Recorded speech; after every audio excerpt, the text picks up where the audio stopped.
Whenever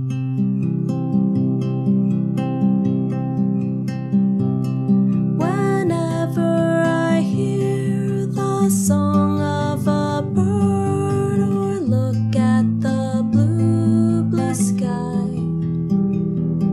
whenever I feel the rain on my face or the wind as it rushes by,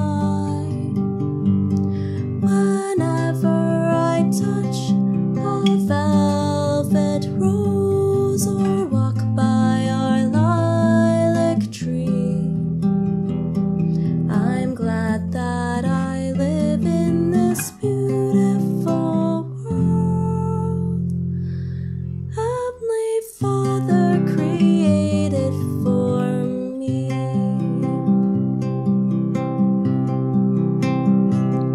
He gave me my eyes that I might see the color of butterfly wings. He gave me my ears that I might hear the magical sound of things. He gave me my life, my mind, my heart, I thank